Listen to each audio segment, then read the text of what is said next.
म्हणा, मी कोण आहे? देवाचं मंदिर. मी कोण आहे? देवाचं मंदिर. हा, या शरीराला आठवण करणं देणं गरजेचं आहे. जोपर्यंत आम्ही ओळखत नाही की आम्ही देवाचं मंदिर आहे, तोपर्यंत आम्ही देवाचं सामर्थ, देवाचं कार्य कधी ओळखणार नाही. जो ज्यावेळेस आम्ही ओळखलो की मी देवाचं मंदिर आहे, मग आम्ही त्या मंदिरासाठी काम करायला आम्ही सुरुवात करू. आमेन. त्या मंदिराची आपण साफसफाई करू.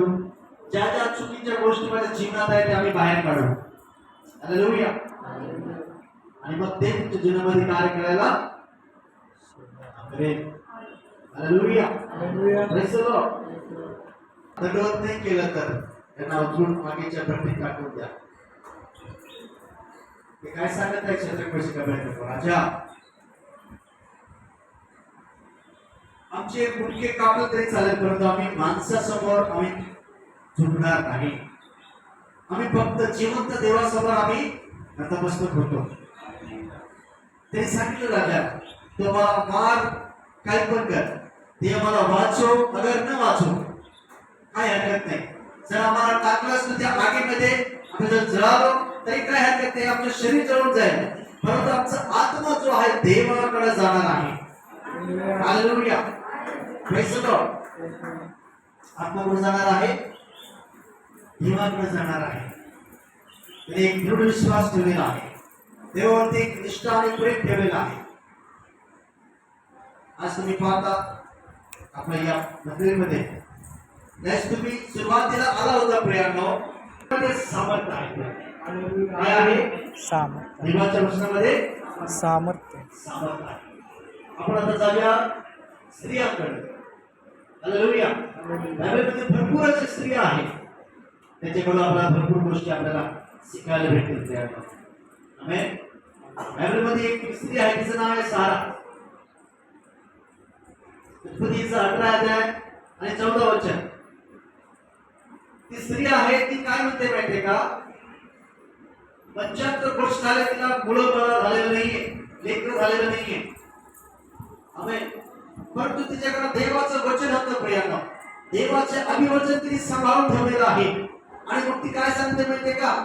देवाला काही असंभव नाहीये, देवाला सर्व काही शक्य आहे. हालेलुया. हालेलुया. किती लोकांना माहिती आहे जॉनी लिव्हर? जॉनी लिव्हर पिक्चर बघितलं तुम्ही? बघितलं ना? आता पण बघता? हा, नाही म्हणणारा खाण्यावर कोण आहे? जॉनी लिव्हर एक फिल्म स्टार आहे, कॉमेडियन आहे प्रियांनो. तुम्हाला समजलं असेल, जॉनीच्या नावाने तो एक ख्रिस्ती आहे, येशूवर विश्वास ठेवणार. परंतु जैविक जीवनामध्ये तो हरपूर गेला. तो सांगत आहे की माझ्याकडे पैसा एवढा आला, धनसंपत्ती एवढी आली कि मी हळूहळू या जैविक जीवनामध्ये मी गुरफटून गेलो. मैं पाप में गिर गया, मैं शराब पीना, हर प्रकार की वो गलत बात करना, इसमें सब में बुरा में चला गया. मुझे पता ही नहीं चला कि मैं कब परमेश्वर से दूर हो गया. तो सांगत आहे मी कसं देवापासून दूर गेलो मला कळलंच नाही. एक दिवशी काय झालं माहितीये का? त्याच्या मुलाला एक मोठी गाठ झाली या ठिकाणी, ट्यूमर, खूप मोठं ट्यूमर गाठ झाली. त्यांनी सगळीकडे दाखवलं. भारतातील प्रत्येक मोठे डॉक्टर, तज्ञ डॉक्टरने सांगितलं जर ही गाठ काढली तर त्याचं अर्ध अंग जे आहे पॅरलाइज होऊन जाणार, अर्ध अंग त्याचं एकाम होऊन जाणार, काम करणार नाही. हालेलुया. Praise the Lord. तो रडायला लागला. दररोज त्याच्या मुलाला बघायचं, रडायचं, रोज बघायचं, रडायचं. आणि मग एक दिवशी जाऊन तो त्याच्या कपाटातून तो काही कपडे काढत असताना त्याची बायबल सापडली त्याला. तो बायबल उचलून तो वाचायला लागला. बायबल उचलून तो वाचायला लागला. देवाचं वचन त्याच्या जीवनामध्ये काम करायला लागला प्रियांनो. हालेलुया. त्याने निश्चय केलं की हे देवाचं वचन जे आहे ते मी घेऊन चालणार. त्याने दारू पिणं सोडून दिलं प्रियांनो. तो प्रार्थना करायला सुरुवात केला. बायबल तो व्यक्ती सांगतो की मी अर्धा तासापासून सुरुवात केली. पहिले 10 मिनिटं, अर्धा तास, 1 तास, 2 तास, 3 तास तो देवाकडे बसून तो प्रार्थना करायचा. एक दिवशी तो शो साठी अमेरिकेत गेला होता. त्याचा मुलगा त्याच्या सोबत होता. त्या प्रार्थना मीटिंग मध्ये एका व्यक्ती भेटला त्याला. तो स्वतः डॉक्टर होता. त्याने विचारलं की हे काय आहे? तेव्हा देवाने म्हटलं की हे ट्यूमर आहे. ह्याला का सांभाळून ठेवलं, काढलं का नाही? तेव्हा देवाने म्हटलं की भरपूर ठिकाणी दाखवलंय आणि आमचे डॉक्टर म्हणतात की हे काढलं तर त्याचं अंग काम करणार नाही. तो डॉक्टर म्हणला डोंट वरी देवाच्या हातात देव आपण. देव काम करणार, त्याला घेऊन ये, आपण प्रार्थना करून ऑपरेशन करूया. हालेलुया. त्यांनी सर्व पास्टरना सांगितलं की माझ्या मुलासाठी प्रार्थना करा. असं होऊ शकते की तो कायमस्वरूपी कोमात पण जाऊ शकतो. आमेन. भरपूर पास्टरांनी प्रार्थना केली, जमिनीवर तो प्रार्थना बसला आणि त्याला ऑपरेशन मध्ये घेऊन गेला.